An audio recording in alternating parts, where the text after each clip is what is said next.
สวัสดีครับ PPT Channel ครับวันนี้ครับผมมีเมาส์ตัวแรกจากแบรนด์ Melgeek ครับแล้วก็คลิปนี้ก็ต้องขอบคุณทาง Big Penguin นะครับตัวจริงเรื่องคีย์บอร์ดนะครับที่สนับสนุนเมาส์ตัวนี้มาให้เราแต่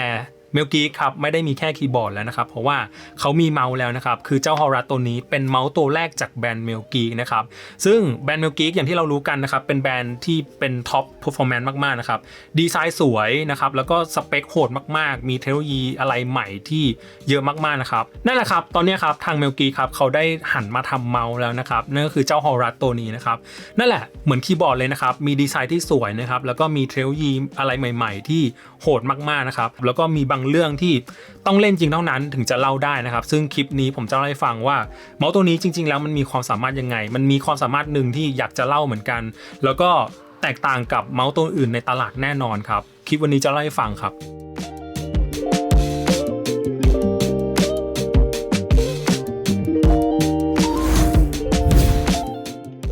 อย่างแรกเลยผมอยากให้เพื่อนๆดูดีไซน์ของกล่องก่อนนะครับซึ่งมันจะคล้ายๆกับกล่องคีย์บอร์ดของ Melgeek เลยคือมันจะมีดีเทล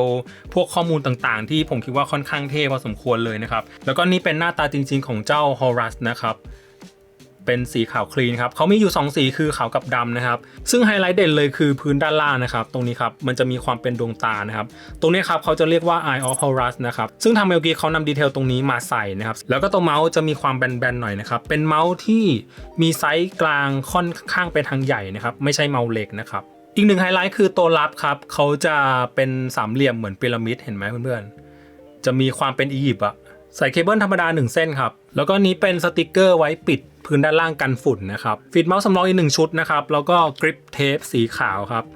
มีความหนึบๆดีนะครับแต่รู้สึกไม่ได้เหนียวมากนะแล้วก็ด้วยความที่เป็นสีขาวแน่นอนใช้ไปนานๆมันจะดำนะครับอันนี้เตือนไว้ก่อนนะข้อแรกที่อยากเล่านะครับคือเมาส์ตัวนี้เป็นรูปทรงไซส์กลางถึงใหญ่นะครับแล้วก็มีความแบนสูงมากนะครับซึ่งอีกเรื่องนึงครับเมาส์ตัวนี้ Melgeek รีดน้ำหนักได้เบามากๆนะครับเมาส์ไซส์ใหญ่ประมาณนี้นะครับช่างจริงๆนะอยู่ที่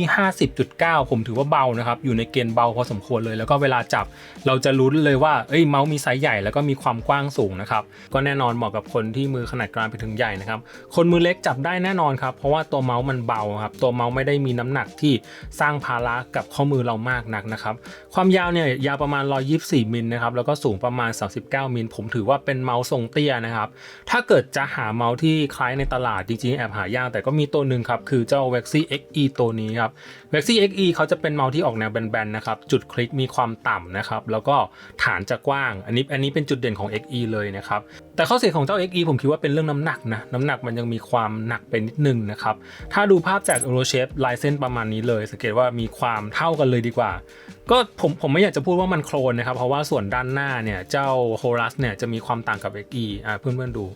นะครับ Horus จะมีฟีดเมาส์ที่มีความยืนมากกว่าแต่โดยรวมเป็นเมาส์ที่ออกแนวเป็นแบนๆกว้างๆเหมือนกันนะครับแต่น้ำหนักเนี่ยเจ้า Horus รีดได้เบากว่าพอสมควรนะครับประมาณเกือบ20 กรัมเลยแหละอีกหนึ่งตัวครับผมขอเปรียบเทียบกับเมาส์ยอดฮิตละกันคือ Viper VT Pro นะครับจริงๆมันไม่ได้โคลนกันนะครับเพียงแต่ว่าผมอยากจะหาเมาส์ยอดฮิตสักตัวหนึ่งมาเปรียบเทียบนะครับถ้าดูภาพนี้จาก Euroshape ครับสังเกตว่าเป็นเมาส์ทรงใหญ่เหมือนกันเป็นทรงใหญ่ทรงแบนเหมือนกันนะครับแต่ถ้าเกิดดูพื้นด้านล่างนะครับเจ้า Viper จะมีส่วนกลางที่แคบมากกว่าก็จะมีความพริ้วมากกว่ามีความหยิบจับยกได้ง่ายมากกว่านะครับส่วน Horus ตรงกลางกว้างกว่าก็จะได้เรื่องของความมั่นคงมากกว่าได้เรื่องของความนิ่งมากกว่ามือเรามันจะมีความกลางออกมากกว่าก็จะมีความมั่นคงมีความนิ่งมากขึ้นนะครับเอาจริงๆ2ตัวนี้ก็ไม่ได้คล้ายกันมากนะครับเพราะว่าจุดคลิกของเจ้า Horus เนี่ยมีความต่ำกว่าพอสมควรเลยนะครับ Viper จะมีความสูงมากกว่านิดๆรู้แค่ว่ามันเป็นเมาส์ไซส์ใหญ่แล้วก็มีความแบนพอๆกันครับด้านล่างครับตรงนี้เป็นสวิตช์เปิดปิดพร้อมกับปุ่มเปลี่ยน DPI นะครับต้องกดค้างเพื่อที่จะเปิดหรือปิดนะครับตรงนี้ผมไม่ค่อยชอบเท่าไหร่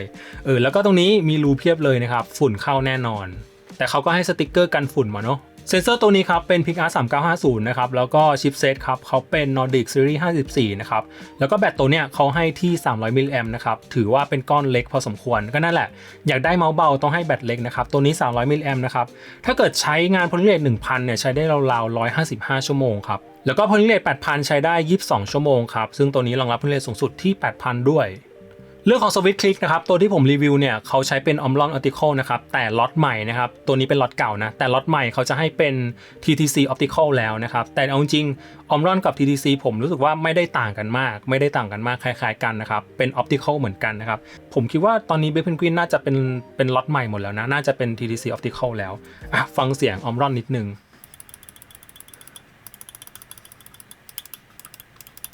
คือออมรอนก็ยังคงเป็นออมรอนครับมีความคมมีความเฉียบใช้แรงในการกดน้อยเหมือนเดิมเนี่ยฟังเสียงน่าจะรู้เนาะสแปมได้ไวมากนะครับดิดเด้งดีมากนะครับแล้วก็ผมชอบสวิตช์คลิกมากคือมันจะมีความต่ำไม่พอนะครับมันจะมีความเว้านิดนึงเห็นไหมเพื่อนๆมองมุมนี้จะเห็นเลยมันจะมีความเว้ารับกับนิ้วเรานิดนึงมันจะล็อกนิ้วเราดีนะครับผมชอบสวิตช์ประมาณนี้มากนะครับสคอร์วิวเบาครับเบาดีนะครับคือเพื่อนๆดูตัวรับ 8K ดินะครับข้างในจะเป็นแหลมๆเหมือนพีระมิดนะครับแล้วก็ตรงนี้เป็นไฟไว้กดเปลี่ยนโหมดนะรู้สึกเขาจะมีเป็นโหมดแสดงผลนะครับว่าแสดงเรื่องแบตแสดงเรื่อง polling rate อะไรประมาณเนี้ยนะเจ้า Horus ครับรองรับการตั้งค่าผ่านเว็บครับผ่าน Melgeek Hive นะครับคลิกเข้ามานะครับตรงนี้ก็เป็น4โหมดใหญ่ๆด้านบนนะครับตรงนี้ก็เป็นการรีแมปปุ่มนะครับก็ทั่วไปเนอะเหมือนเมาส์ทั่วไป Receive Lighting ตรงนี้เป็นการตั้งค่าไอตัวรับนะครับว่าไอตรงไฟเนี่ยจะให้เขาแสดงอะไรแสดง DPI polling rate แบตเตอรี่หรือว่าปิดไฟไปเลยนะครับแล้วก็ตรงนี้ความสว่างครับเต็มร้อยก็ยังถือว่าไม่ได้สว่างมากนะครับอันนี้โอเค Performance เรื่องของ DPI ครับสูงสุดอยู่ที่ 30,000 นะครับแล้วก็ polling rate สูงสุดที่ 8,000 นะครับอันนี้เจ๋งอย่างหนึ่งตรงที่เขาจะบอกเลยนะครับว่าpolling rate 1,000 ใช้ได้155ชั่วโมง polling rate 8,000 ใช้ได้28ชั่วโมงนะครับเดี๋ยวเราเทสกันแล้วก็ตรงนี้ครับ 20K fps competitive mode นะครับก็คือโหมดแข่งขันนั่นแหละนะครับ 20K อันนี้ผมขอใช้คลิปนี้ในการอธิบายในการคร่าวๆนะครับ 20K คือ 20,000 นะครับแล้วก็ fps ย่อมาจาก frame per sec นะครับนั่นแปลว่าถ้าเกิดเราเปิดโหมดนี้นะครับเวลาเราเคลื่อนที่ตัวเมาส์ครับตัวเมาส์จะมีการถ่ายภาพลงบนแผ่นรองเมาส์ครับ 20,000 ภาพต่อ1วินะครับก็คือจะมีการกระพริบที่รัวมากๆนะครับ 20,000 ครั้งต่อ1วินั่นแปลว่าเวลาเราสะบัดเมาส์เร็วๆนะครับตัวเมาส์มันยังจะมีการจับภาพได้อยู่นะครับซึ่งถ้าเกิดเมาส์อื่นๆทั่วไปที่ไม่ได้เปิดโหมดนี้นะครับมันจะมีค่าสแกนเรทอยู่ที่ราวๆ 12,000-13,000 นะครับก็เนี่ยครับ 20K ก็จะสแกนได้ถี่กว่าสแกนได้มากกว่านะครับแต่ก็จะกินแบตมากขึ้นนะครับข้อดีถ้าเกิดเราเปิดนะครับมันจะทำให้ตัวเมาส์มีการจิกเป้ามีการแทร็กเป้าที่ตรงกับที่เราเคลื่อนที่เร็วๆได้มากขึ้นนะครับเวลาเราสะบัดเมาส์อย่างเงี้ยนะครับถ้าเกิดเป็นเมาส์ที่กระจอกมันก็อาจจะตามเป้าเราไม่ทันประมาณนี้นะครับ Liberty Tan มี2ค่าครับอันนี้แปลกใจเหมือนกันเพราะว่าปกติ3950มันจะสามารถปรับ 0.7 ได้อันนี้มีแค่1กับ2นะครับแล้วก็ Advanced นะครับเป็นพวก Angle Tuning นะครับแล้วก็เรื่องของ Angle Snapping แล้วก็ Ripple Reduction ตรงนี้ก็แนะนำไม่ต้องเปิดก็ดีนะครับแล้วก็ Setting เรื่องของการอัปเดต Firmware ครับ polling rate นะครับ 8,000 ยาวๆนะครับอย่าลืมนะครับ 8,000 ใช้ได้นะครับเพียงแต่ว่าสเปคคอมต้องถึงจอต้องดีนะครับอันนี้ไปดูในคลิปที่ผมเล่าเรื่องเกี่ยวกับ polling rate 8,000 ได้นะครับโอเคครับความรู้สึกในการใช้งานจริงนะครับเป็นสิ่งที่ผมอยากจะเล่าในคลิปนี้มากนะครับคือทุกครั้งที่ผมจะรีวิวอะไรนะครับผมแกะออกจากกล่องปุ๊บนะครับผมจะยังไม่ดูสเปคจะยังไม่ดูข้อมูลอะไรเลยผมจะเอาไปเล่นนะครับเพื่อที่จะรับรู้ความรู้สึกจริงๆนะครับโดยที่ไม่ต้องมีเรื่องของข้อมูลเข้ามาเกี่ยวข้อง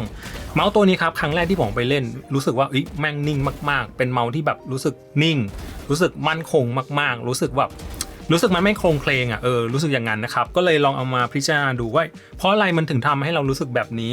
อย่างแรกเลยครับเพื่อนๆลองดูฟีดเมาส์ข้างล่างนะครับตรงเนี้ยมันจะมีความยื่นกว่าตัวเมาส์นะครับลองมองมุมด้านข้างนะครับนี่นะครับตรงนี้ครับฟีดเมาส์มันจะยาวถึงตรงนี้เลยนะครับซึ่งเวลาผมจับเมาส์นะครับแบบคอกริปผมก็จะจับนิ้วประมาณนี้ครับนิ้วจะแตะอยู่ที่ประมาณนี้ใช่ไหมแต่ตัวฟีดเมาส์ครับมันจะยื่นมาถึงตรงนี้เลยนั่นแปลว่าฟีดเมาส์มันจะนำนิ้วผมนะครับฟีดเมาส์จะมีความนำนิ้วผมซึ่งเหตุผลนั่นแหละทำให้เมาส์ตัวนี้มันจะเหมือนแบบมีฐานที่กว้างเหมือนแบบเป็นรถที่มีล้อที่กว้างๆมันเลยทำให้ตัวเมาส์มีความมั่นคงซึ่งถ้าเกิดเทียบกับเมาส์ตัวอื่นๆอย่างตัวนี้นะครับเป็นทรง G Pro นะครับเป็นเมาส์ VGN ทรง G Pro เวลาผมจับเมาส์ก็จะจับประมาณนี้ใช่ไหมนิ้วของผมก็จะอยู่ราวๆประมาณนี้นะครับนิ้วของผมจะอยู่ราวๆประมาณนี้แต่ฟีดเมาส์มันอยู่ตรงนี้ฟีดเมาส์มันอยู่ตรงนี้เลยสังเกตนะครับนิ้วผมมันจะนำฟีดเมาส์นะครับนิ้วผมมันจะนำฟีดเมาส์นะครับฟีดเมาส์จะยาวแค่ตรงนี้แต่ Horus นะครับเวลาผมจับ Horus นะครับฟีดเมาส์จะถึงตรงนี้นั่นแปลว่าฟีดเมาส์มันจะนำตัวเมาส์นั่นแหละ รู้สึกว่าเหตุผลนี้นะครับเลยทำให้ตัวเมาส์มันมีความนิ่งคือเวลาเราแบบคลิกแรงๆลงน้ำหนักไปแรงๆหรือว่าเคลื่อนเป้าในแนวขึ้นลงเคลื่อนเป้าในแนวตั้งนะครับขึ้นลง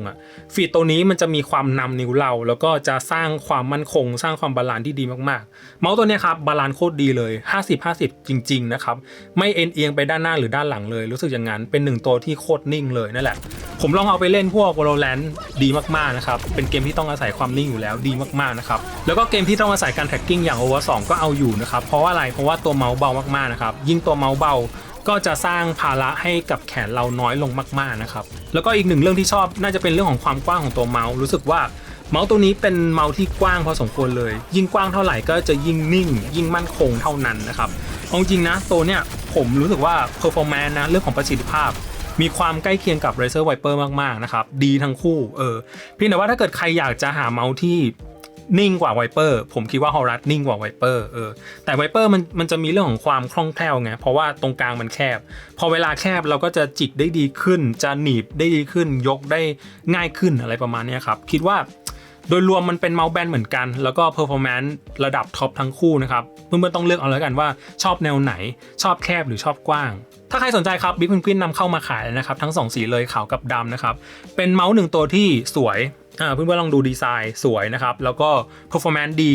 ถ้าเกิดมันตรงกับสิ่งที่เพื่อนๆต้องการนะครับผมคิดว่า Horus ไม่ผิดหวังแน่นอนนะครับแล้วก็แบรนด์ Melgeek เขาขึ้นชื่อเรื่องคุณภาพอยู่แล้วนะครับราคาอาจจะสูงนิดนึงนะครับแต่มันแลกมาด้วยคุณภาพที่น่าลองเหมือนกันนะครับเป็นอีก1ตัวที่แนะนำครับ